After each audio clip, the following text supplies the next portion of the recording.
Está no ar, o Alho em Foco. Aqui é informação e conteúdo para o agricultor brasileiro. Segura, produtor! Olá pessoal, esse é o Alho em Foco, o podcast da Associação Nacional dos Produtores de Alho. Eu sou o Rafael Corsino, presidente da ANAPA e também o host desse programa. Aqui a gente fala sobre tudo que envolve a cadeia produtiva do alho brasileiro. E no episódio de hoje vamos abordar um tema essencial para a gestão eficiente da produção de alho. Como o ciclo fenológico pode ser a base para o planejamento das operações e o aprimoramento dos processos na lavoura. Para isso, temos convidados especiais, Henrique Marques e também Felipe Garcia, da cooperativa Terra Ideal. Eles vão compartilhar um pouco da experiência da cooperativa e como a gestão orientada ao ciclo fenológico pode aumentar a eficiência e a produtividade dos produtores. Meus amigos, sejam muito bem-vindos. Muito obrigado, é um prazer enorme estar aqui com vocês. Um prazer a gente bater esse papo e compartilhar bastante coisa. Opa, nós temos um assunto muito relevante. Eu digo para vocês que um dos temas mais importantes que pode mudar o seu negócio, nós vamos abordar aqui hoje com o Henrique e também com o Felipe. E eu vou começar o nosso podcast perguntando, o que é a gestão orientada do ciclo fenológico. Henrique, você pode explicar para a gente o conceito de gestão orientada ao ciclo fenológico e como ele transforma a forma de planejar a nossa safra? Claro, vamos lá. Bom, a ideia dessa gestão orientada ao ciclo fenológico é que, se a gente olhar para o ciclo fenológico do negócio como a nossa cadeia de valor, eu vou usar como exemplo aqui um comparativo, uma indústria de carros. Nós vamos falar muito da Toyota hoje, que é a base de todo esse modelo de gestão. Se a gente olhar para uma linha de montagem do carro, é uma cadeia de valor. Eu pego chapa de aço, borracha, componentes eletrônicos que não têm valor para uma pessoa que quer dirigir um carro, e eu transformo aquilo em algo que eu valorizo como consumidor. Eu quero comprar aquele carro. Por isso que a gente chama isso de cadeia de valor. E ele passa por diferentes etapas, agregando valor a esse produto, transformando o produto até chegar no cliente. Dentro da agricultura, nossa cadeia de valor é o ciclo fenológico. A partir do momento que eu coloquei a semente no solo, até eu colher esse produto, beneficiar, transportar, eu estou passando por essa cadeia. E o ciclo fenológico, o conhecimento agronômico por trás, do ciclo fenológico, das etapas fenológicas de qualquer cultura, estamos falando de alho aqui, mas a gente poderia extrapolar para qualquer coisa, ela tem etapas bem definidas, bem conhecidas, algumas culturas mais, outras menos, mas se eu souber o que a planta precisa em cada etapa dessa, eu consigo organizar as minhas operações, os meus processos, para dar o suporte que a planta precisa na hora certa e do jeito certo. Tem uma diferença entre produzir carro e plantar. Tem muitas diferenças, na verdade, mas uma diferença importante é que o carro ele não se monta sozinho. Se as pessoas não estiverem lá colocando as peças no carro, ele não vai se montar. É diferente do alho. A hora que você botou a semente no chão, o alho começa a crescer sozinho. O nosso papel não é fazer ele crescer, é dar suporte para que ele se desenvolva. A gente não pode atrapalhar o processo, Porque a gente fala, a Toyota está há quase 100 anos fazendo melhoria contínua nos processos. Faz mais de 100 mil melhorias por ano. O alho é uma cultura que está há milhares de anos passando por melhoria contínua, dentro do seu processo de seleção natural. E hoje em dia, programas genéticos mais robustos. Tem muita melhoria que aquela semente carrega, tem um potencial genético enorme. Só que as falhas nas operações ao longo do ciclo fenológico vão fazendo com que a gente tenha percas ao longo do ciclo. Então, esse olhar juntando o conhecimento agronômico da fenologia de uma cultura com como eu organizo os meus processos, como eu organizo a rotina, o planejamento do que vai acontecer, é o que a gente chama aí dessa gestão orientada ao ciclo fenológico. Isso é interessante, né? Porque se você, num determinado processo nesse ciclo fenológico, você errar, você vai carregar, né, esse seu erro no processo, ou em alguma questão ali, até o final. Só que isso vai fazer você perder produtividade. Exato. Agora, numa linha de montagem de um carro, né, você pode errar ali, mas você tem tempo para você corrigir, ainda que você perca um pouco de dinheiro, mas você corrige, né? Perfeito. Uma peça, alguma coisa. Agora, no alho é difícil. Se você errar, por exemplo, na câmara fria, e você vai carregar isso daí até o final. E a gente sabe que o resultado lá, ele pode tanto, né, cair 10%, quanto pode cair 50%, 70%. Exatamente. O resultado é um desastre, né? Exatamente. Perfeito, né? A semente, ela já carrega um potencial produtivo. Então, quando a gente coloca essa semente no chão e ela germina, todo o potencial que aquela planta tem, devido a todo o trabalho de melhoramento, já está ali. Por que não chega no final? Muitas vezes a gente vê produtividades abaixo de 30%, 40%, 50% do que ela tinha de capacidade. Exatamente porque a gente não conseguiu dar o suporte necessário naquela fase específica para a planta se desenvolver, expressar esse potencial genético. Então, se a gente pensa no carro, né, como o Henrique trouxe, vou usar esse exemplo, ao longo da linha de produção, né, a esteira lá está andando numa determinada velocidade, a gente está encaixando as peças nesse carro, é a mesma coisa o alho se desenvolvendo. Quando a gente tem as fases do ciclo fenológico, cada fase dessa planta tem uma determinada necessidade, seja em nutriente, seja em água, seja em condição de solo, seja em manejo para ela fazer algum processo biológico dentro dela. Se a gente não consegue atender na hora certa, do jeito certo, essa necessidade, automaticamente aquele processo biológico que ocorreria já não vai ocorrer da mesma maneira. Logo, a expressão do potencial genético dela não vai vir à tona.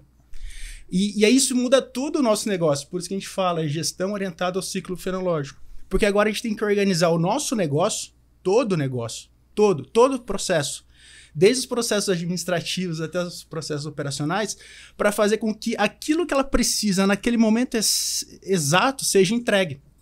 Então, por exemplo, no carro vai chegar um momento na produção do carro que a gente vai precisar encaixar as rodas. Né, depois de ter pintado, de ter colocado a parte elétrica, o motor, vai chegar um ponto que a gente vai precisar encaixar a roda.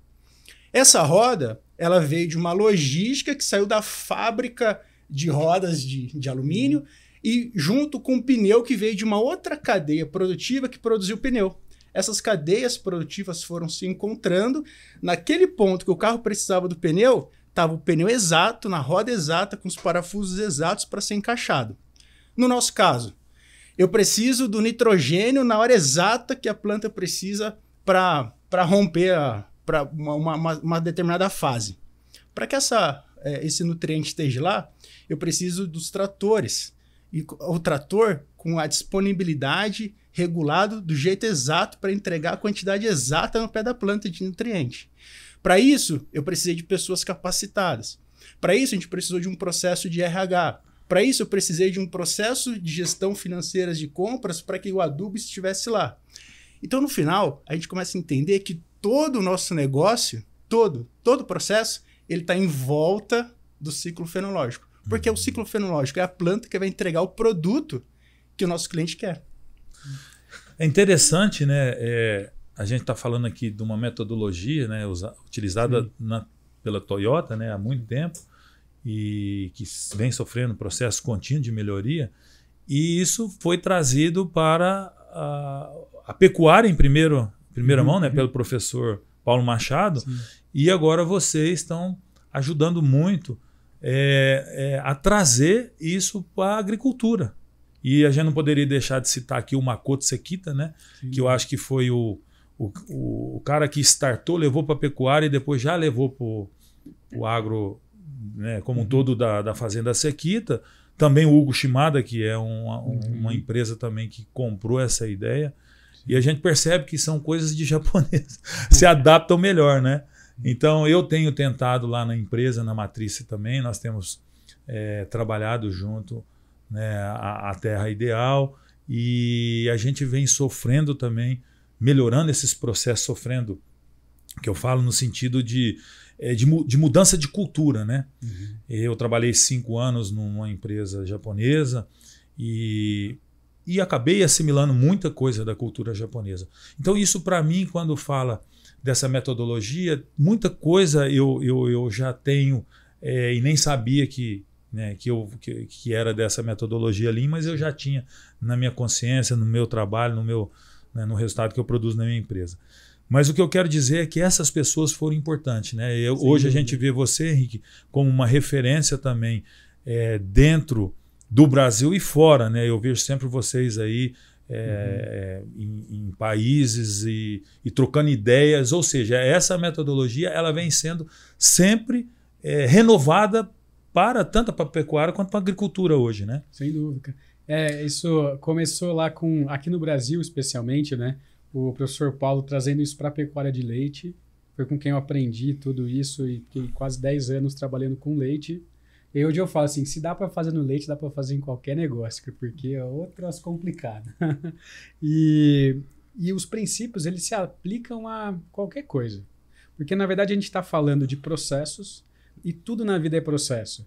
O jeito como eu planto o alho é um processo, o jeito como eu escovo o dente é um processo, o jeito como eu dirijo é um processo, o jeito que eu ordenho uma vaca é um processo. Tudo na vida ou é um processo ou é o resultado de algum processo. E se a gente começar a ter essa visão, tudo pode ser melhorado, né? Se eu começar a enxergar para o processo, entender os desperdícios que tem nos processos, os problemas de fluxo que tem no processo, eu consigo melhorar. E, no fim das contas, também são pessoas. Seja uma pessoa que está trabalhando numa fazenda de leite, seja numa indústria de carro, seja numa fazenda de alho. Inclusive, recentemente, a gente teve com o pessoal da Sequita visitando a Toyota, lá em Sorocaba, em São Paulo. E a gente estava com um grupo de produtores, na verdade. Estava, inclusive, o Reginaldo da Solo Vivo. E a Solo Vivo fica a 40 minutos, meia hora da fábrica da Toyota, né? E no final da visita, o Reginaldo virou, a gente estava fazendo lições aprendidas, né? O que tinha sido legal e tal. Olhando para a gestão, porque tem muita coisa legal na fábrica de diferente, né? Muita tecnologia, mas a gente estava com esse foco em gestão. E o Reginaldo falou assim, o que mais me chamou a atenção é que as pessoas que eu acabei de ver trabalhando aqui, com processos extremamente eficientes, eles produzem um carro a cada 1 minuto e 48 segundos. Tem ideia do nível de eficiência do processo. Então, as pessoas que estão trabalhando aqui estudaram nas mesmas escolas que os meus funcionários, moram nos mesmos bairros que meus funcionários, mas lá na fazenda não tem essa mesma eficiência.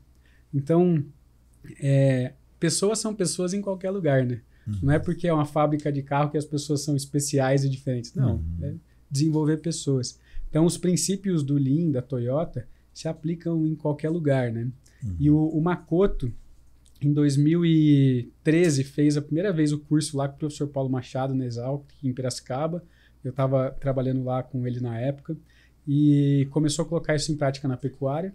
Depois, em 2016, chamou a gente para ajudar a levar isso para a agricultura. Foi o primeiro projeto com agricultura que a gente Começou fez. com cenoura. Começou com cenoura. Começou no packing de cenoura. E começou no packing por um motivo muito específico. Assim, o Johnny, que era o gerente lá, falou, eu quero. Vamos começar por aqui, porque eu quero fazer esse negócio acontecer. E aí, ele começou a desenvolver lá, depois foi para a agricultura, daí já começou a pegar todas as culturas, depois foi para o packing de alho. Foi para o campo. Foi para o campo, E aí começou a desenvolver.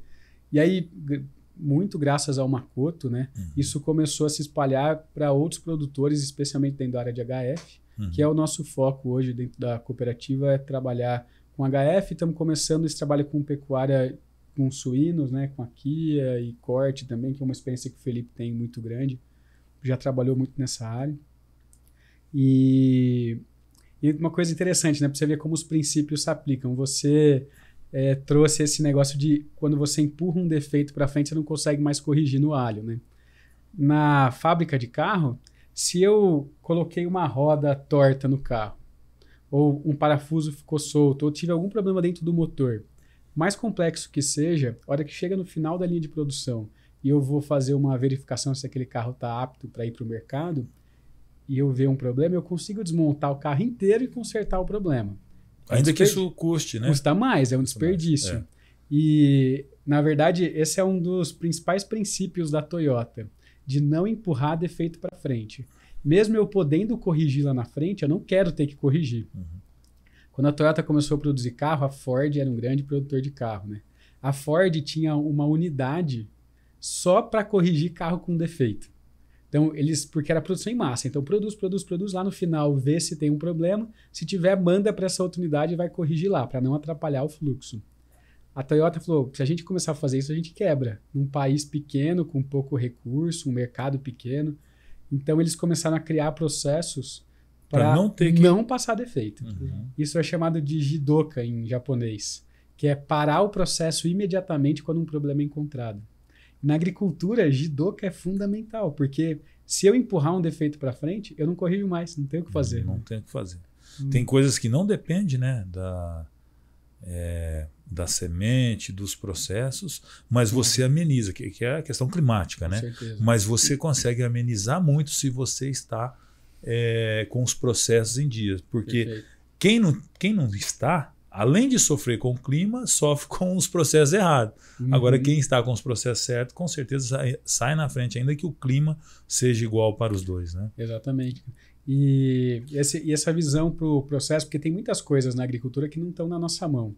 Né? Quando a gente pergunta qual que é a diferença da Toyota para uma produção de alho, por exemplo, a primeira que vem na cabeça é o clima. Nós estamos trabalhando num lugar que tem variáveis que a gente não controla, né?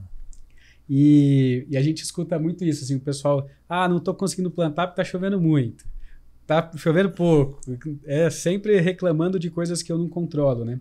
Mas tem muita coisa que a gente controla que a gente deixa passar, né? Então, tá na hora de plantar, tá com um clima bom, tudo certinho, favorável, e a máquina tá com problema. Não fez revisão na máquina. Exatamente. A gente não preparou, né, os processos das operações que vão entregar aquilo que a planta precisa na hora certa, né? E muitas vezes a gente entra num automático, né, na agricultura, que a gente foca muito na tarefa, né? Na tarefa de executar um determinado trabalho, mas não entende que aquela tarefa, o grande objetivo dela é entregar o que a planta precisa na hora certa para a planta se desenvolver da melhor maneira. Então, quando a gente começa a entender que todas as operações elas precisam acontecer para entregar aquilo que a planta precisa na hora certa, as pessoas começam a criar uma mentalidade de que se eu preciso preparar as minhas máquinas, porque a hora que daqui 10 dias, mais ou menos, e tem isso também, né? Não é exato, daqui 10 dias. Daqui 10 dias, mais ou menos, quando a planta precisar daquela atividade, eu vou estar com tudo preparado. Eu vou estar com adubo na quantidade certa, no local certo. Eu vou estar com a máquina disponível, com as manutenções preventivas, para que eu garanta que não quebre. Eu vou estar com os operadores capacitados em fazer aquela operação. Para que naquele dia, quando a planta precisa daquela operação, a gente tenha fluxo. Fluxo com qualidade. Felipe, eu trabalhei em 2 grandes empresas e hoje nós temos a matriz. E nessa empresa que eu trabalhei, essa última empresa, eu administrava 2.000 pessoas, né, na produção de hortaliças. Era uma área monstruosa.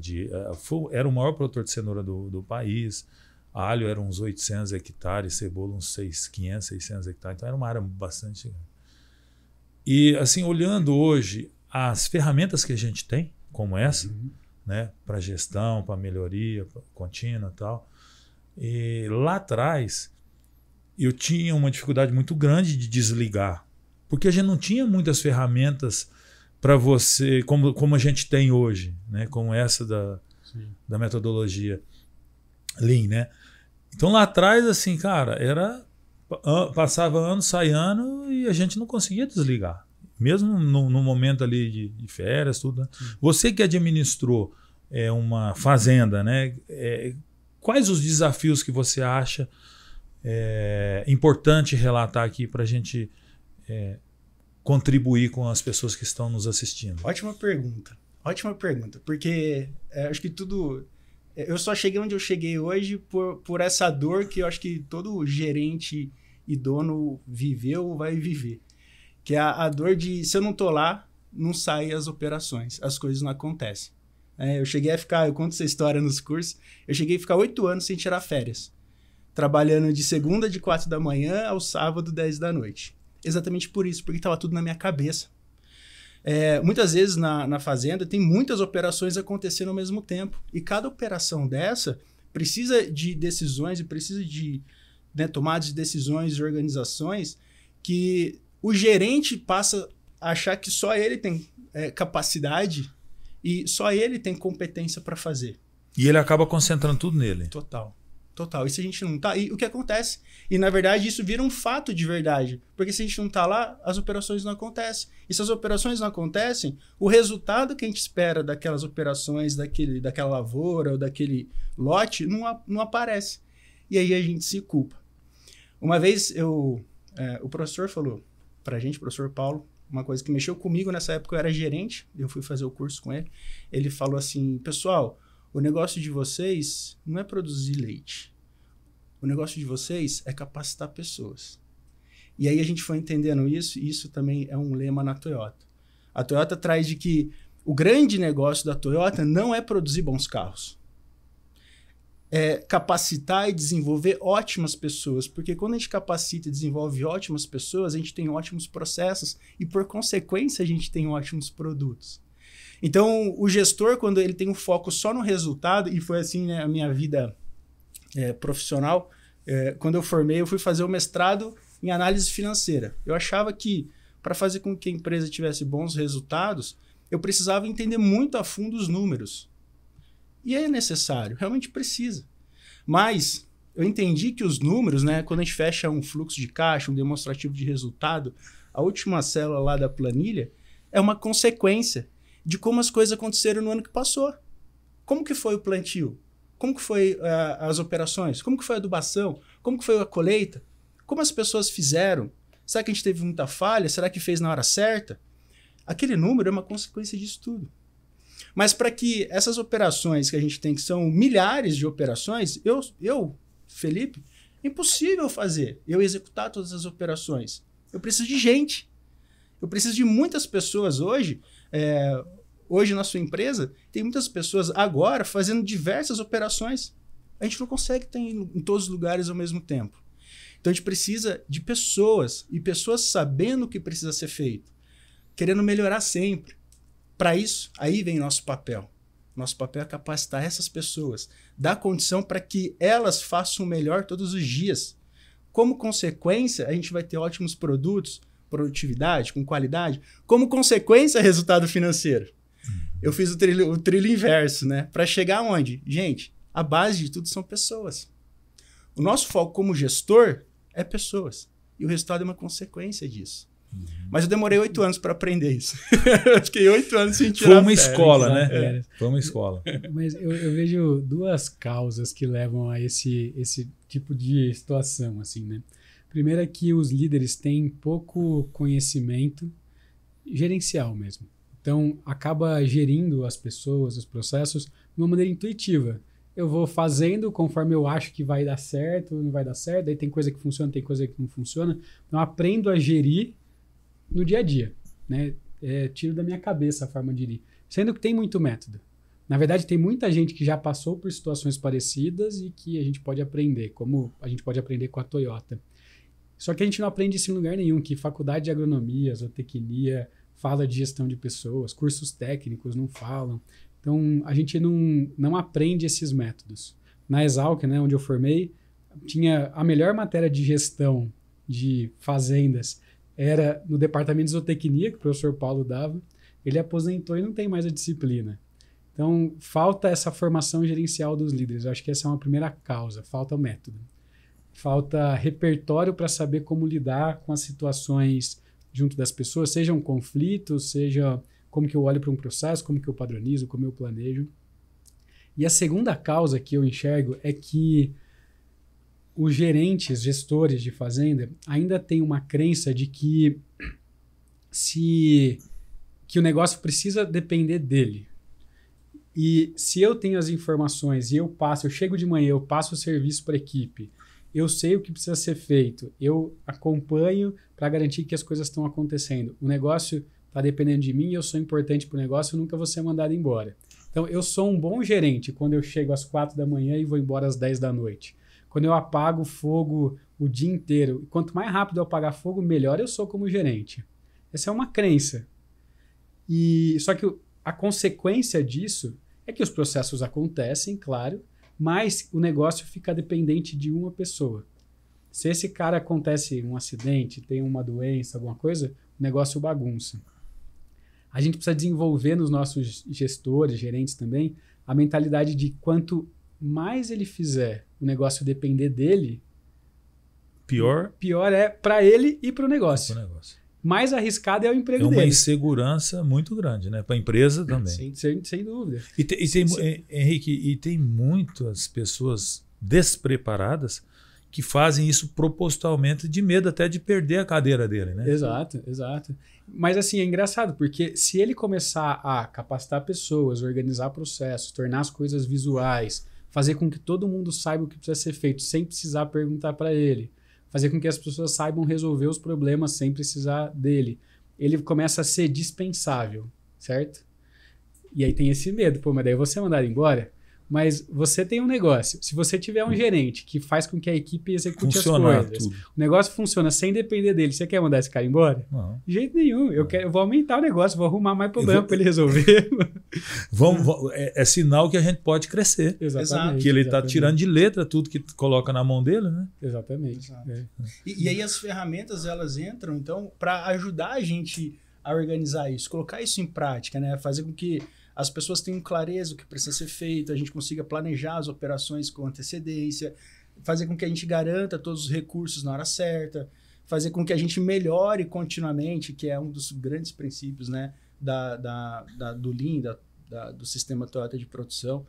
E aí a gente levar essa capacitação para esses líderes, né, dentro dessas ferramentas e desses princípios, é o grande negócio, é o que fez com que eu pudesse hoje estar aqui. Né? Eu consegui colocar isso tudo em prática na fazenda, capacitar as pessoas e deu oportunidade, então, de não depender de mim. Né? Hoje eles tocam essa fazenda e a gente está nessa jornada agora ensinando outros gestores. Né? O nosso foco é esse, ensinar os gestores dentro dessas ferramentas e princípios e como fazer dentro da fazenda. Henrique, para a gente fazer as coisas certas, no tempo certo, porque a agricultura é isso, né? A agricultura não, tudo que a gente for fazer, a gente tem que fazer um bom planejamento. Sim. Como que vocês estruturaram isso dentro da terra ideal, da cooperativa? Então, falando um pouco do método, né, de planejamento, com esse olhar para o ciclo fenológico, a gente entender que ao longo do ciclo tem várias etapas críticas do processo e eu preciso planejar o que vai acontecer em cada uma daquelas etapas. Vou dar um exemplo. Na Sequita eles fizeram isso com muita maestria, assim, de planejar todo esse ciclo e eles usam ano após ano esse planejamento, inclusive estão melhorando o planejamento. A gente usa uma série de ferramentas para isso, mas para levantar qual que é o resultado esperado daquela etapa. Então, a etapa de plantio. Qual que é o resultado esperado?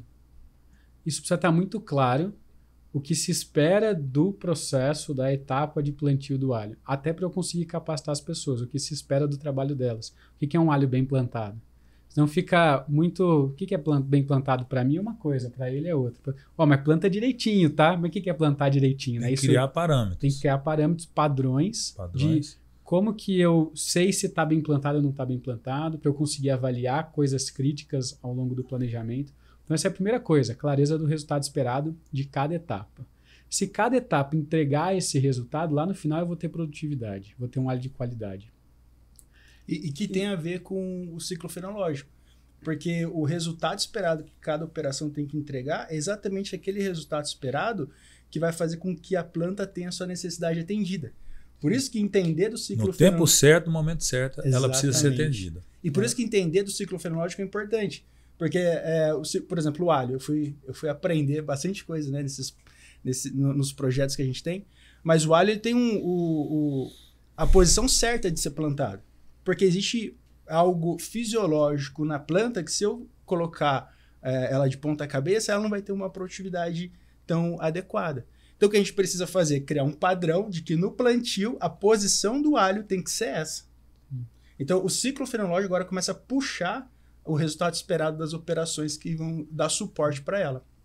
Então, uma vez que eu tenho clareza desse resultado, eu vou olhar quais são as operações que tem que acontecer para entregar esse resultado. Isso tem que estar listado mesmo. O que eu vou fazer para chegar nisso daqui? quais são os recursos que eu preciso? Sejam recursos tecnológicos, equipamentos, instalações, recursos humanos e materiais. Vou contar um caso que aconteceu na Sequita. Se eu perguntar para o Fernando Sequita, ele vai te contar isso. Fernandão é um grande líder Lean. Ia começar a toaletar o alho. Chegou a turma para começar o processo de toalete. E lá eles tinham a prática de usar a fita crepe para apontar, fazer apontamento e ia colocando nas caixas que cada pessoa tinha feito para ter essas informações, né? E chegou lá uma turma de umas 100 e poucas pessoas para trabalhar. Tava tudo arrumadinho, assim, ó, o padrão operacional do toalete, eles tinham feito e tudo mais. E esqueceram de comprar a fita crepe. Aí tá lá 100 e poucas pessoas paradas, sai o gerente, pega a caminhonete, vai na cidade comprar a fita crepe, todo mundo esperando, parado, né? Então o planejamento ele tem que chegar até esse nível. Eu vou precisar de fita crepe. E aí eu começo a organizar os recursos necessários para eu ter o que eu preciso na hora certa, do jeito certo, né? A semana agora começou o plantio lá. E eu não sei se já começaram a plantar aqui agora. Não, aqui começa a segunda. Tá, começou lá, a gente estava semana passada em São Gotardo, começou o plantio. Daí eu estava conversando com o Fernando. No dia do plantio a gente estava dando curso. Tava o Fernando, que é diretor agrícola, o Júnior, que é o responsável pela cultura do alho, o Matheus, que é o diretor de operações. Todos eles estavam no curso com a gente há 4 dias. E eles iam começar a plantar. Eu falei, mas e aí, como é que vocês fazem? Vocês estão os 4 aqui, a turma começou a plantar? O Fernando falou, Henrique, hoje cedo eu passei no plantio, era o primeiro dia de plantio. Parece que nós estamos plantando há um mês já, as coisas estão fluindo. Chegou lá, estava tudo arrumado, tudo pronto, as pessoas estavam capacitadas, tinha sido feita a integração da turma e tal. Assim, ó, fluxo, desde o primeiro dia. Mas isso é consequência desse bom planejamento que está sendo feito há muitos anos já e sendo aperfeiçoado, né? Dependendo da propriedade, se sai 1, 2 líderes, o negócio para completamente.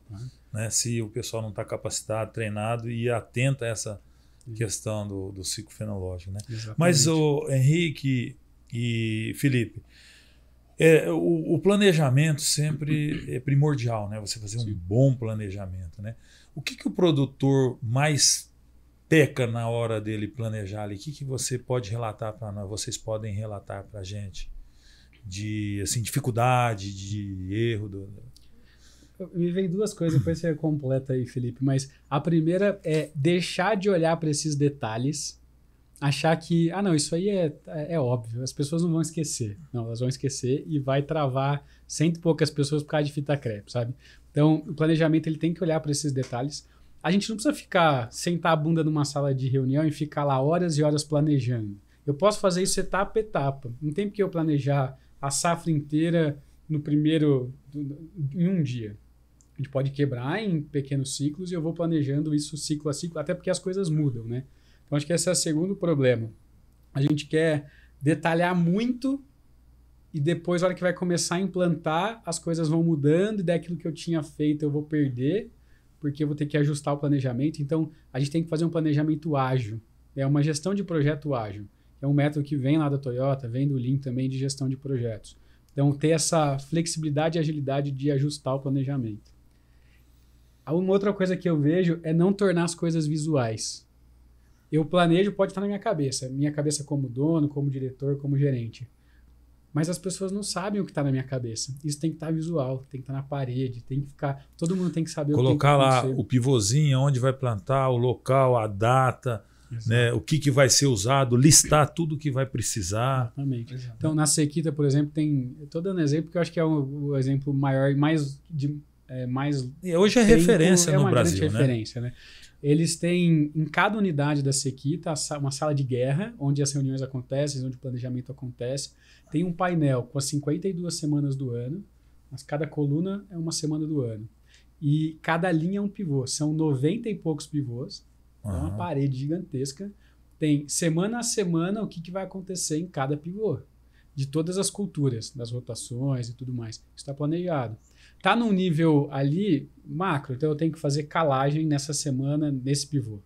Para eu fazer calagem tem toda uma organização, todo um processo. Tem a compra, tem a análise de solo, tem tudo, né? Tudo tem que planejar isso. tudo antes, né? Exatamente. Mas está visual, as pessoas sabem o que tem que acontecer. Caso tenha um problema, essa semana eu atrasei. Choveu, não consegui executar as operações que eu tinha planejado. eu vou ter que jogar para frente. Só que agora eu consigo jogar para frente enxergando o impacto disso. Aí eu vou fazer tudo semana que vem? Ó, peraí, mas semana que vem eu já tenho outras coisas para fazer. Eu já tenho máquina que não vai mais estar disponível. Mas aí é um problema, mas pelo menos é um problema que as informações estão visuais, eu consigo resolver isso mais fácil. Né? Vocês têm outras... Perfeito, tem. Eu vou complementar com 2 pontos. Uma é o envolvimento das pessoas no planejamento. Também acho que é uma falha muito grande. A gente acaba fazendo o planejamento na nossa sala, sozinho, diante do nosso computador. E quando a gente coloca a gestão visual que o Henrique trouxe, junto com as pessoas, a gente começa a ter ideias e surgem problemas que a gente não está enxergando ou sugestões de melhorias que a gente não vê sozinho, que melhoram muito os processos. Então, a gente sempre gosta de fazer final de safra, faz lições aprendidas. Junto o pessoal, gente, olha só, vamos estudar junto. Como que foi essa safra? Quais foram os maiores problemas que a gente teve? Quais foram as maiores dificuldades que a gente teve nas operações? E o que nós vamos fazer para a próxima safra não acontecer de novo? E já detalha isso, já coloca ação, já coloca tarefa. Enquanto tá fresco, né? Exatamente. Para quando comece outra safra, isso que o Fernandão falou foi fenomenal, né? Parece que a gente está plantando há um mês. Porque quando começar a próxima safra, eu tenho garantia de que aqueles problemas que aconteceram essa vez não vai acontecer de novo. Pode ser que surjam outros problemas. E surgem, né? E vão surgir. Que bom que tem, vão né? surgir. Mas aqueles que surgiram... Mas aqueles que vocês já passaram... Exato. E aí cada safra vai ficando mais fácil. Porque a gente não deixa repetir os mesmos problemas. Então, isso é um ponto, né? Envolver as pessoas. Segundo ponto, depois ter uma rotina, isso é importantíssimo. Diária, a gente fala diária, tem que ser diária, de acompanhamento. E olhar como foi o dia de ontem, quais são os problemas que a gente teve e o que a gente vai enfrentar hoje, qual que é o nosso adversário de hoje. Não adianta chegar no final da safra e falar assim, atrasou um mês nosso plantio. Não adianta chegar no final da safra e falar assim, nossa, a gente não conseguiu plantar 50% do que tinha que plantar. Não adianta olhar depois de 3, 4, 5 meses. A gente tem que olhar diariamente e a gente já faz ajustes junto com a equipe diariamente. Então eu acrescentaria esses 2 pontos. Legal, Felipe. Legal. Nós vamos entrar num ponto aqui agora, né? Melhorias contínuas, e eu quero aqui agradecer a Silvia Nishikawa, grande empresária, amiga, líder. E uma das visitas que ela fez na propriedade, ela despertou a mim e a Tati pela questão da metodologia Lean. Que legal. E foi aí que a gente falou, Tati, esse negócio é muito bacana, vamos atrás. E essa questão das melhorias, eu tô lá, acho que umas 2, 3 semanas, e criaram um grupo lá e tô vendo, eu melhorei isso, melhorei aquilo. Cara, que bacana. Legal. Então eu tô vivendo isso na empresa. Então nós fizemos o curso lá na Fazenda Malunga, a Tati levou um grupo e agora nós queremos levar mais outra leva de colaboradores nossos, né? E isso veio já dessa cultura, desse curso que eles fizeram. Então, é muito bacana. E aí eu quero lançar a pergunta aqui, né? Para a gente conversar, né? Mesmo com o planejamento estruturado, sempre há desafios no dia a dia da lavoura, né? Como lidar com os impedimentos que surgem durante a produção? Se vocês pudessem colaborar. Esse eu acho que é o outro ponto que eu colocaria como um problema de planejamento. Não adianta nada você ter um planejamento maravilhoso, tá tudo organizado, todos os detalhes, porque aquela calagem, aquela adubação, aquela aplicação, ela é um processo, né? Se esse processo for ruim, for mal desenhado, tiver um monte de dificuldade, um monte de anomalia, impedimentos, barreiras, ele não vai acontecer na hora certa, ou ele pode até acontecer na hora certa com qualidade ruim, uma aplicação mal feita. Eu fiz na semana que estava planejado, mas fiz com uma concentração de calda diferente do que tinha sido recomendado, a uniformidade de aplicação diferente. Eu preciso melhorar o processo. Então, essa cabeça de melhoria contínua, ela é fundamental para que o planejamento aconteça. Eu tenho que olhar para os processos agora. Como é que eu melhoro os processos continuamente? E uma coisa fundamental para eu melhorar o processo é fazer com que os problemas apareçam. Se os problemas ficarem escondidos, como é que eu melhoro se eu não tenho problema?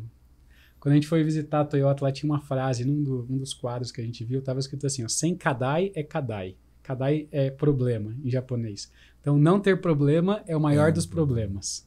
Então, é bom que tenha problema. Eu quero que nessa safra tenha muitos problemas. Só que eu quero que tenha problemas novos. Eu não quero que tenha os mesmos problemas da safra anterior. O que foi superado fica como padrão. Não deixa voltar a acontecer, né? Uhum. Então, eu melhoro. Você melhora eu ele padronizo, e aí padronizou, né? E aí eu vou melhorar a partir daquele padrão. Então, a gente fala, padrão ele é feito para mudar, mas mudar para melhor. Então, eu vou melhorar o que já foi melhorado. Essa frase é uma frase do Taishi Ono, que foi um dos grandes responsáveis por disseminar essa cultura da Toyota pelas fábricas da Toyota. Enquanto era só no Japão, estava fácil, né? Só ali. Mas aí o Taishi Ono, ele sistematizou o modelo de gestão para que isso fosse levado para todas as fábricas da Toyota no mundo. E ele fala isso, melhore o que já foi melhorado. E eu preciso criar essa cultura de melhoria contínua dentro do meu negócio. Os problemas têm que aparecer, as anomalias têm que aparecer e serem tratadas no dia a dia. E os líderes capacitarem as pessoas para que elas resolvam os problemas. Aí eu acho que o maior diferencial do modelo da Toyota. A melhoria não é feita por poucos especialistas, engenheiros, experts na produção. São feitas por operação, todos os dias, em todos os lugares. Só que como é que eu faço para que o cara que está ali dentro do trator, fazendo uma pulverização, faça melhoria nos próprios processos? Ele tem que estar capacitado, ele tem que ser desenvolvido todo dia, ensinando ele a enxergar desperdício no processo, dando repertório para ele fazer melhorias. Porque eu posso até ver um problema. Pô, eu tenho um problema. A hora que eu vou regular essa máquina é difícil. Mas como que eu soluciono? Se eu não tenho repertório, eu não sei nem como solucionar. E depois que eu sei o como, eu tenho que ter as condições para isso. Materiais, ferramentas, o suporte. Então o líder também tem que dar condições. Tem um conceito que eu acho fantástico, a gente estava conversando hoje cedo sobre ele, que é um cara da Irlanda que eu ouvi falar pela primeira vez, que ele chama de Caverna Lean. Caverna Lean é uma sala em que você tem recursos para fazer melhorias. De diversos aspectos, desde melhorias de gestão visual, então tem lá fitas coloridas, tem coisa para fazer um quadro, coisa para melhorar processo. A caverna ali é um lugar que eu vou eu quero fazer uma melhoria no meu processo. Eu preciso de tal coisa. Eu vou lá e eu encontro isso. Se isso não está disponível, eu vou ter que pedir para o administrativo, viu? Eu precisava comprar umas plaquinhas assim para eu identificar o negócio aqui. Aí passa uma semana para o administrativo fazer a cotação de compra, chegar. Quando chegou, já nem lembrava mais porque eu estava melhorando aquilo lá. A melhoria tem que ser ágil, né? Então eu tenho que desenvolver pessoas e dar condições para elas fazerem melhorias. Uhum. Isso que você viu do grupo do WhatsApp, né, é uma baita ferramenta. A gente aprendeu isso com o Paul Akers, que é um empresário americano. Ele tem um livro que chama Lean de 2 segundos, 2 Second Lean. Inclusive, esse livro a gente traduziu para português e está no nosso site, está disponível de graça lá. Tem disponível o áudio e o livro PDF. E ele fala assim, que o 2 segundos ensine as pessoas a fazerem pequenas melhorias que faz com que elas façam o que elas já estão fazendo 2 segundos mais rápido. É tão simples quanto isso. Se eu quero criar uma cultura Lean, ensine as pessoas a melhorar os processos 2 segundos por vez. E ele que fala desse negócio do grupo do WhatsApp, para que as pessoas estão fazendo melhorias, postam no grupo em que está todo mundo da turma, é como se fosse uma rede social de melhoria contínua. E eu assisto um vídeo que o Felipe fez, que às vezes não tem nada a ver com a minha área, mas eu aprendo com a melhoria dele. Eu falo, esse negócio que ele fez, eu acho que se eu adaptar aqui serve para mim também. Estimula, né? A pessoa a pensar. Eu ganho repertório, eu aprendo coisas novas. E por mais que a melhoria seja pequena, no começo a gente demorou para cair essa ficha assim. Tá, mas o cara deixava a caneca aqui e ele mudou a caneca para cá, ó. Não impacta na produtividade do alho isso. Tornou mais fácil o processo de eu pegar sem bater no microfone, porque eu estou batendo toda hora nele aqui, ó. Para mim tornou mais fácil. Tirou um desperdício do processo, mas ele é tão pequeno que ele não impacta no resultado final. Então, isso não é importante. A gente começou a ver que não, é importante, porque o objetivo não é só o resultado da melhoria em si, mas é criar o hábito de melhoria contínua. A hora que o funcionário pensou em fazer isso, ele está pensando em melhoria. É isso que eu quero, que ele pense em melhoria todos os dias. Se ele está pensando em melhoria todos os dias, uma hora ele vai ver uma oportunidade de melhoria que vai ter um puto impacto. Isso vai criando a cultura nele de pensar, né? Exatamente. Vai mudando a forma de pensar, né? Porque hoje a forma tradicional... Eu trabalhei muito tempo com gado, né? Com boi. E eu gosto de usar assim... Eu lembro que tinha os bebedouros no pasto. E o boi, todo boi, você colocava ele no pasto, ele fazia o mesmo trilho. Então quem já mexeu com boi, com cavalo, percebe que para chegar no bebedouro tem alguns poucos trilhos. E todo boi passa por ali. Nossa cabeça é igualzinho. A gente tem alguns trilhos mentais que a gente repete esse trilho. Então, por exemplo, hoje é padrão nosso, diante de um problema... Qual que é a primeira coisa que a gente faz? Procura saber quem foi. Eu gosto de usar esse exemplo em sala de aula, né? Eu e mais 2 irmãos. E aí a gente brincava lá na sala de casa, um chutava a bola, batia na televisão, a televisão caía. Primeira coisa que minha mãe perguntava, o que era? Quem foi? E qual que era a nossa resposta automática? Já sabe que é o fulano. Um apontar para o outro. Isso vira um trilho, virou um trilho na nossa cabeça e a gente vai crescendo e esse trilho permanece lá. Então, diante dos problemas que aparecem, né, nas empresas, é comum a gente querer achar quem foi, não o porquê aconteceu. E aí, quando a gente começa a criar essas ferramentas, né, dos vídeos, as pequenas melhorias, a gente começa a mudar o padrão, mudar o trilho. O que o Henrique falou, hoje é a caneca. O mesmo problema eu estava tendo aqui, ó, né? Hoje é a caneca. Mas a caneca depois vai ser a forma de jogar um adubo, a forma de recomendar regular uma máquina, a forma de Isso fica no automático, a gente já vem trazendo há muitos anos. Exatamente. E você não dá esse passo para esse é o segredo. Essa mudança, né? Esse é o segredo. Porque a gente começa a usar as ferramentas e as rotinas para mudar a forma de pensar das pessoas. E criar uma forma de pensar diante de um problema, entender a causa, criar uma contramedida e agir. E fazendo isso continuamente. E isso tem estimulado muito todas as pessoas, desde a mais simples. Ela vai lá, ainda que você falou que é só chegar a caneca, mas ela está postando. Ou seja, ela tá sendo criada uma cultura de pensar. Né? De pensar em melhoria, de pensar em ganhar tempo, de pensar e não deixar chegar na carteira, né? Sim, porque tem muita coisa que é fácil, né? Vai lá e compra, vai lá e faz. A primeira solução e a mais fácil é gastando. Exato.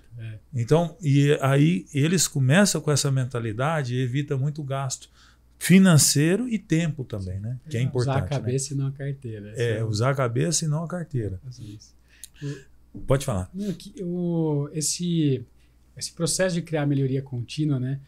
Para que isso aconteça de fato, a Toyota entendeu que melhoria contínua só existe se tiver respeito pelas pessoas. Então, a frase base do modelo da Toyota é melhoria contínua e respeito às pessoas. E esse respeito não é um respeito no sentido de falar bom dia, boa tarde, boa noite, falar obrigado. Isso é educação.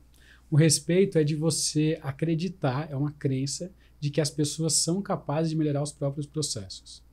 Por mais não instruída, com baixa escolaridade que a pessoa seja, por mais que ela faça um trabalho operacional, se eu desenvolver ela tem capacidade de melhorar o processo dela.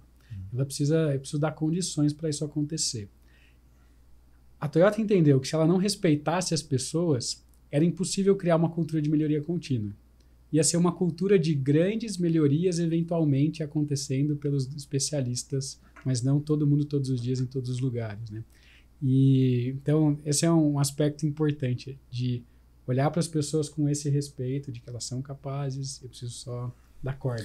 E essa mudança de cultura, e o mais legal disso da Toyota é que ela entendeu e ela traz agora a responsabilidade para o eu gestor, para o eu dono.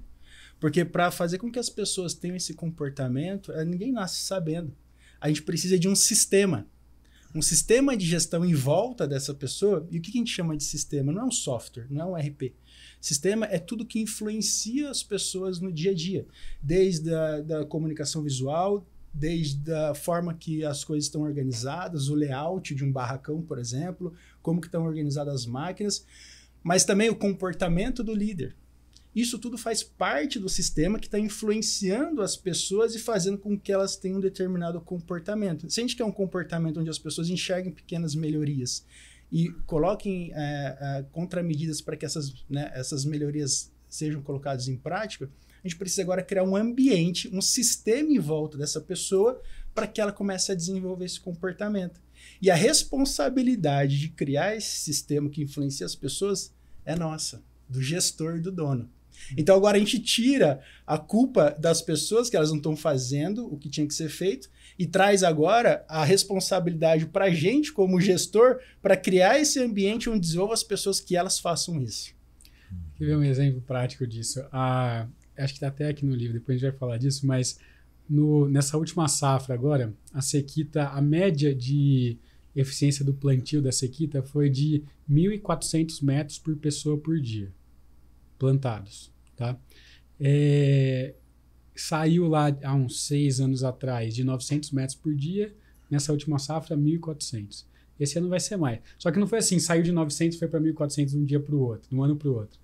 Foi melhoria contínua. A cada ano está melhorando, está aumentando. Selecionando a turma foi organizando os processos. Então, se hoje a gente pegar a equipe de plantio da sequita, que está fazendo média de 1.500 metros por dia, tirar todo mundo de lá e colocar eles para plantar na fazenda do lado, no vizinho. Será que essa equipe vai plantar os mesmos 1.400? Não. Porque é o sistema, né? É a forma como todos os processos estão organizados. A forma como chega o alho, a forma como disponibiliza para o cara não tem que andar para buscar o alho lá na ponta. Exatamente. O alho já deve chegar nele para ele não perder tempo ali, né? O Felipe fez esses dias acompanhando um processo no G1 lá em São Gotardo, né, de semente de alho, do setup para o lote, né? Conta um pouco isso que eu acho que é legal também. Foi muito legal. Um dia eu cheguei, era uma visita e a supervisora do barracão, tá? Eles estavam fazendo a classificação, né? Ela falou assim, Felipe, hoje você vai ter a oportunidade de acompanhar o processo, a maior dor minha aqui, que é um processo de troca de lote, né? Troca de PL. Porque toda vez que troca o PL, precisa organizar as máquinas, precisa limpar, precisa tirar todas as caixas do lote anterior, preparar as caixas, né? Preparar o lote que vai chegar. E ela falou que chegou a gastar um dia para fazer isso. Mas naquele dia ela falou que ia gastar umas 3, 4 horas. E a gente falou assim, vamos lá, vamos acompanhar a Simone. Vamos acompanhar a Simone. E a gente começou a olhar como que fazia essa troca. A hora que começou a sair o alho do PL anterior e começou a entrar o próximo, as pessoas precisam fazer determinadas operações. Por exemplo, elas precisavam organizar e limpar. Simone, quem que vai fazer a limpeza? Eles vão se organizar. Só que o problema, na hora que eles vão se organizar, uma parte já vai sair, uma parte vai para o banheiro, porque não sabe o que fazer. Não tem clareza do trabalho delas. Eu preciso que fique uma só pessoa, tinha, sei lá, 5, 6 pessoas por esteira, eu preciso que só fique uma pessoa. Quem que vai ficar, Simone? A gente ainda não sabe, a gente vai definir na hora ali que esse processo acontecer. Então eu usei a analogia da Fórmula 1, né? Imagine que o carro da Fórmula 1 entra para o box, aí que os mecânicos vão decidir quem que vai trocar o pneu, quem que vai colocar o combustível. Era exatamente isso que estava acontecendo, né? Ela falou, não, pensa na Fórmula 1. Quando o carro entra... Todo mundo já sabe o que faz. Já sabe. Já está o processo definido, padronizado. Posição, milímetro, né? Coisa né? de milímetro o cara já sabe que ele tem que estar ali. E aí a ficha caiu para ela. Foi muito legal. Que ela, nossa, eu entendi, Felipe. Entendi. E aí ela começou a organizar. Então, as vassouras, exatamente coisas, detalhes pequenos, né? Mas a vassoura ficava do outro lado do barracão. Bom, na hora que precisar da vassoura, ela tem que estar na mão. Se a gente colocar próximo, deixar organizado. Quantas vassouras precisam? Já numera a quantidade. Quem vai fazer o quê? Quem vai ficar na esteira? A pessoa já tem que dar claro para ela quem vai ficar ali, quem vai fazer. Chegou no nível de marcar quem vai limpar qual região do barracão. Essa região vai ser essa equipe, essa região vai ser essa. E aí passou um mês, foi muito legal. Passou um mês, eu voltei lá, ela veio toda feliz. Felipe, você não acredita. Eu falei, o que foi, Simone? A gente conseguiu fazer o setup de PL em 15 minutos. Em 15 minutos. Saiu de 4 horas para fazer em 15 minutos. Olha só que... Organizando... Muitas pequenas melhorias, né? Tem um relato lá na matriz muito bacana. Eu sempre que eu chego na fazenda que os meus sapatos estão sujos, eu nunca entrei para dentro do escritório. Eu tiro o sapato e deixo lá. Mas todos os colaboradores entravam. Entendeu? Mesmo eu dando exemplo, eu nunca conseguir mudar essa questão. Então, o escritório ficava sempre sujo, porque como entra muitas pessoas, então eles não tiravam sapato. E depois de gente fazer esse curso e levar as pessoas, isso até foi o Edinaldo lá do Seleto que deu essa dica para a Tati. Tati, leva o pessoal, porque senão você não vai conseguir mudar essa cultura que vocês têm aí. Mesmo o Rafael fazendo isso, eles não seguem. E aí você dá as ferramentas para eles, ensinam, né? Perfeito.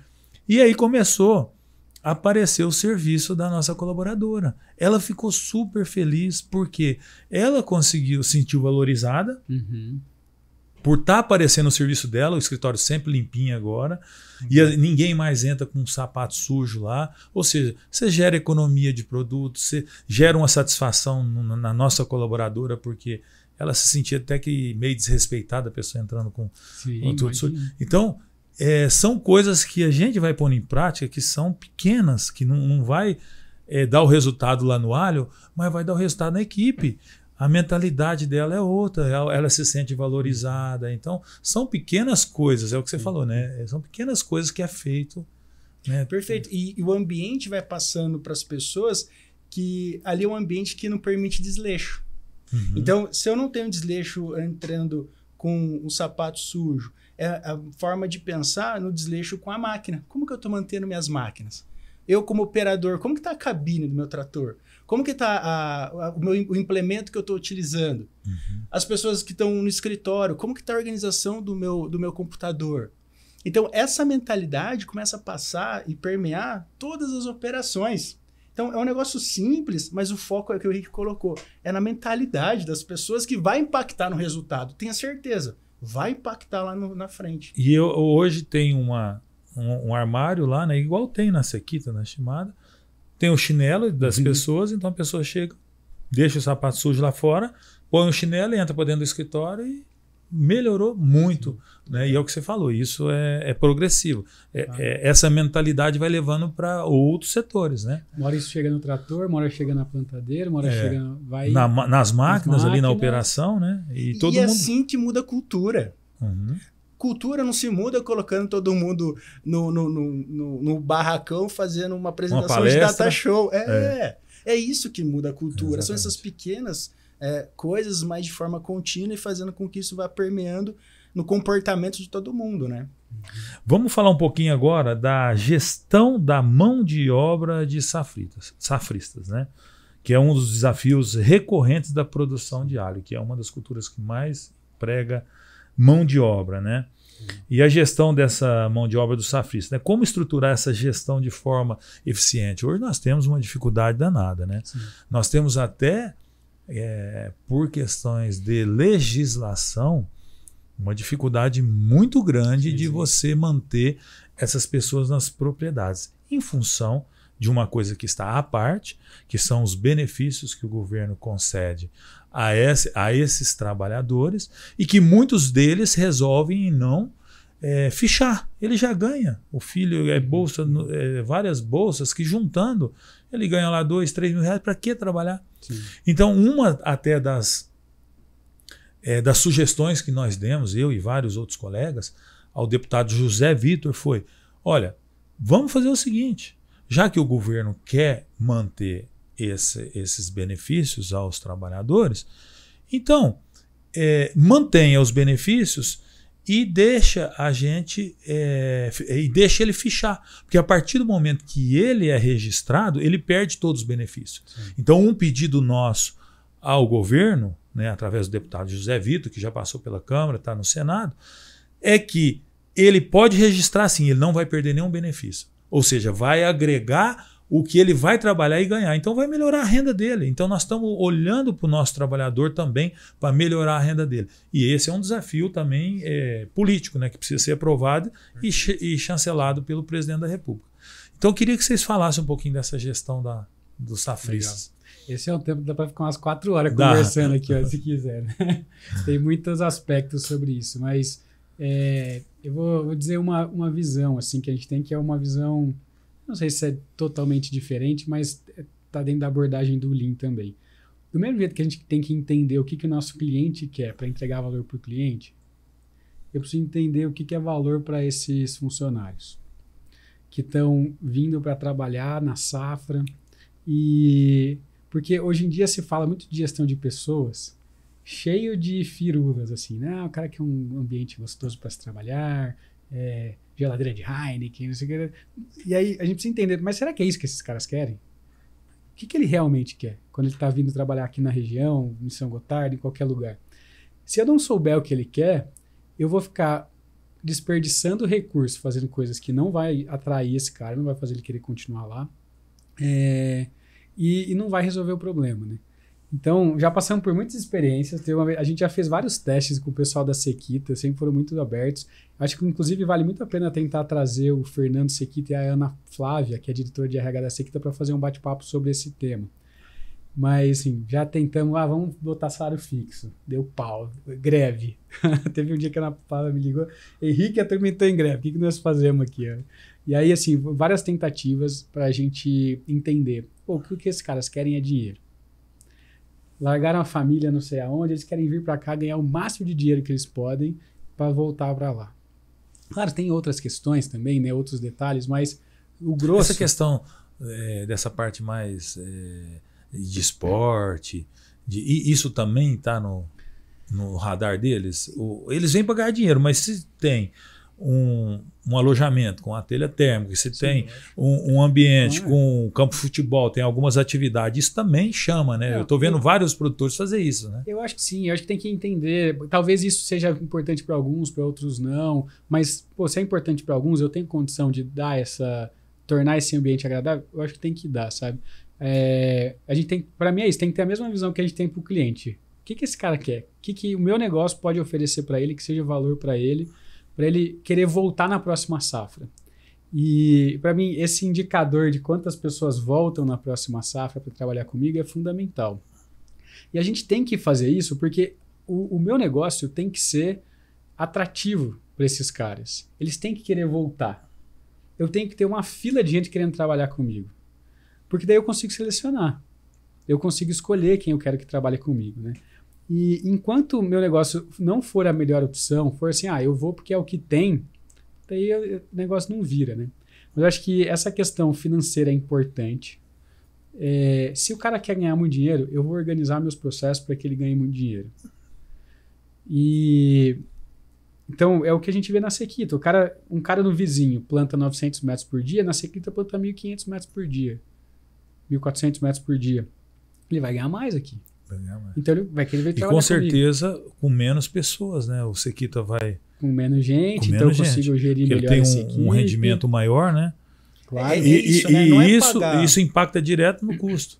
Porque se eu tenho 100 pessoas, né, fazendo um plantio de 5 hectares, 10 hectares, e talvez eu vou precisar de mais pessoas para plantar os mesmos 10 hectares, porque a média desse pessoal é menor, é mais comida, é mais tudo, né? Sim, mais exato. Alimento, é mais ônibus, então impacta diretamente no custo, né? Lógico. E talvez não fica tão satisfeito, porque eles ganham menos.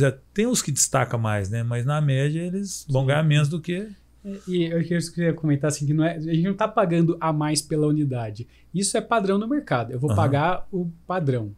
Também nem vou pagar a menos, nem vou pagar mais, é o padrão. Porque se pagar menos é um problema, as pessoas não vão querer ir. Se pagar mais é um problema, porque daí você começa vai virar uma bola de neve, né? Daí você tá pagando mais, daí o vizinho para atrair começa a pagar um pouco mais, daí o Felipe começa a pagar um pouco mais. Isso não tem... Aí ferrou, né? Não tem fim. Não tem fim. Então, eu preciso fazer com que ele ganhe mais recebendo o justo. E aí, hoje, o cara que planta alho na Sequita, ele sabe que ele vai ganhar mais trabalhando lá porque ele tem condições para ganhar e trabalhar muito. Se ele for no vizinho, ele vai plantar menos, porque ele vai ficar parado esperando semente de baixa qualidade, não sei o quê. Então, os bons querem ir para lá. A gente sempre falou isso muito. Você tem que fazer com que os bons queiram trabalhar com você. Como é que você faz para que os bons queiram trabalhar com você? Melhora o processo. Olha para o processo. Então, acho que esse é um aspecto fundamental, mas que dá para a gente falar muito sobre essa questão de remuneração, né? E como criar um bom sistema de remuneração. E um outro ponto, que para mim é fundamental, é que como a gente faz para criar uma cultura de melhoria contínua com um safrista, que não fica o ano todo no meu negócio. na minha cabeça, o negócio tem que estar tão organizado, tão azeitado, a corda está tão esticada no sentido de tudo é muito arrumado, que a hora que a pessoa que nunca foi lá, ela pisa lá, ela, opa, esse lugar aqui é diferente. Eu vou me comportar de forma diferente. Então, esse trabalho de organizar o negócio, de formar as lideranças, de formar quem está ficando o ano todo para ter cabeça de melhoria contínua. Bom, um exemplo, a gente contratou uma menina agora, a Vivi está com a gente o quê? 1 mês. Está 1 mês trabalhando com a gente. No primeiro dia de trabalho dela, ela gravou um vídeo de melhoria contínua. Primeiro dia de trabalho. E ela está mandando um monte de vídeo de melhoria contínua. 1 mês trabalhando. Porque a nossa equipe, essa cultura é tão forte que qualquer pessoa que pisa aqui dentro começa a ter aqueles comportamentos. Eu acho que para o safrista tem que ser igual, né? Claro que isso demora para construir, né? Primeiro, uma clareza do método muito grande, um esforço diário para construir esse ambiente que vai levar essa cultura. Então, eu vejo um pouco isso, assim. Exato. E aí volta mais uma vez no eu, né? Na responsabilidade do gestor criar esse ambiente. Não só querer ficar culpando e usando como justificativa que essas pessoas não estão preparadas, mas o ambiente não está preparado para receber essas pessoas e essas pessoas tenham esse comportamento. Então, eu acho que o gestor tem que estar continuamente, né, com o sentimento de como eu fazer com que as pessoas, os safristas, quando chegarem, eles façam o que precisa ser feito. Eles fazem da maneira certa, eles queiram melhorar. Isso tudo vai partir do ambiente desse sistema que a gente está criando, né? O que o Fernandão falou, o Henrique, vou usar esse exemplo de novo, eles começaram a plantar semana passada e o Fernando falou assim, parece que eles estão plantando há 1 mês. Eu tenho certeza que tem safristas ali que foi a primeira vez a sequita. Mas só que quando eles chegam nesse ambiente organizado, onde os processos estão padronizados, são contaminados, né? Exatamente. Desde a forma como ela é contratada, a forma como a integração acontece, é tudo muito organizado, né? Bom, vamos falar um pouquinho de iniciativas educacionais da cooperativa Terra Lean, né? Eu agora recentemente, eu comentei com vocês que a Tati participou lá na Fazenda Malunga, muito bacana, né? Eu queria que vocês falassem um pouquinho, né, desse desenvolvimento do trabalho com relação à educação e capacitação dos produtores. Legal, Rafael.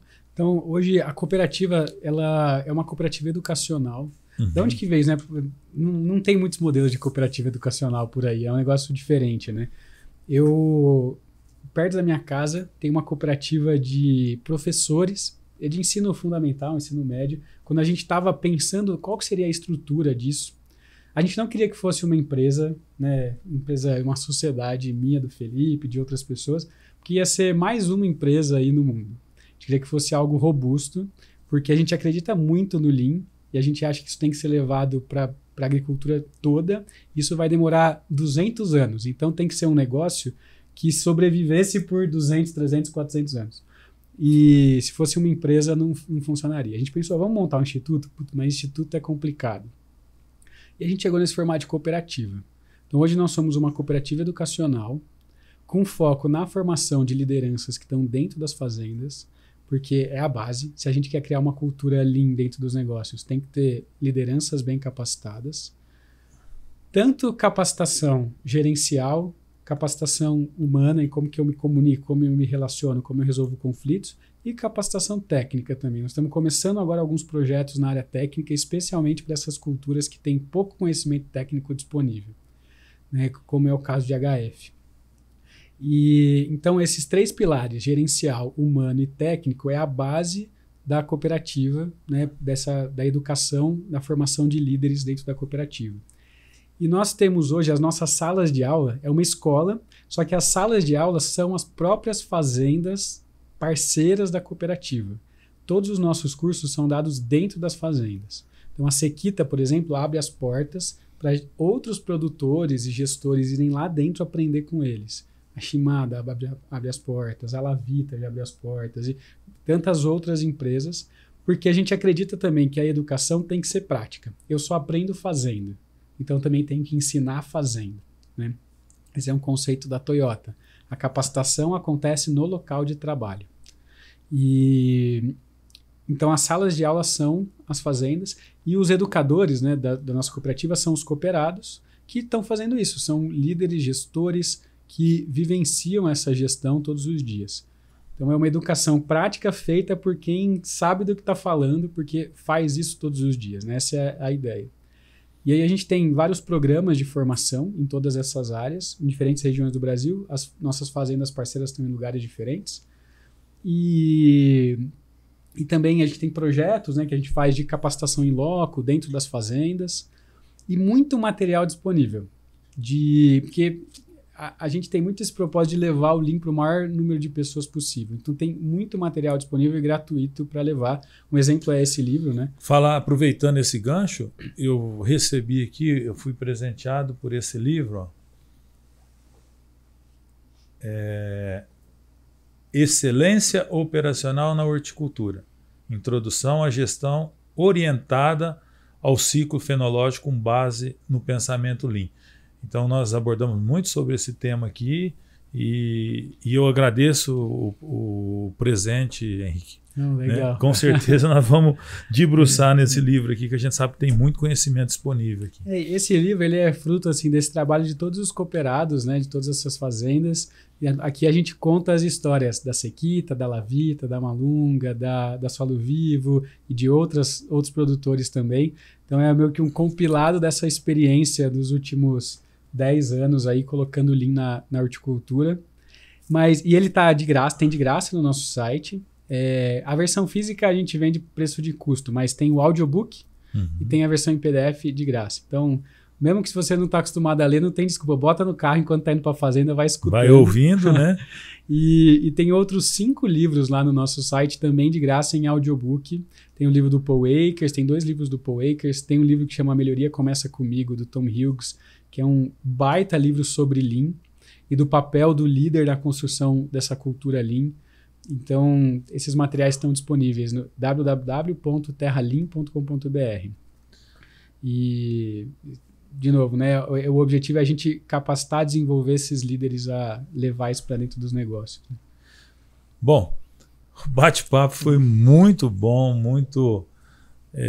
muita informação. Eu tenho certeza que as pessoas que vão nos assistir pelo YouTube, né, esse podcast, vão assimilar muitas informações importantes, né? E eu quero agradecer ao Henrique, né, a Terra Ideal, ao Henrique, ao Felipe. Hoje o Henrique é uma referência mundial da aplicação dessa metodologia na agricultura. A gente acompanha você, Henrique, né, nas suas palestras, nos cursos, no seu caminhar aí nesse meio. Então eu agradeço muito, né? Nós estamos hoje colocamos a matriz para mergulhar nessa metodologia.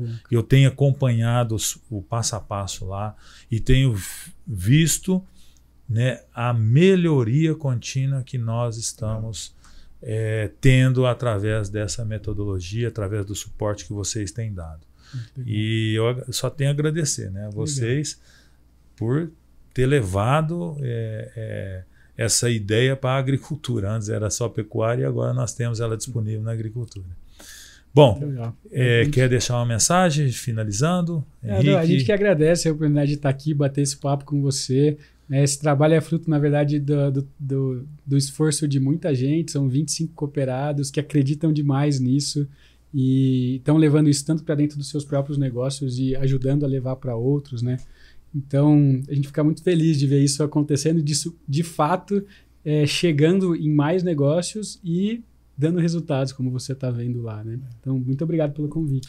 Eu vou fechar com a chave com uma frase que a Toyota usa muito, que é resultados extraordinários com pessoas normais. Acho que esse é o grande foco e objetivo nosso como gestor, como educador, é fazer com que pessoas normais tenham resultados extraordinários e tenham sucesso todo dia. Muito obrigado. Bom, estamos chegando a mais final de um podcast muito interessante, né? Tenho certeza que vai colaborar aí com vocês no seu negócio.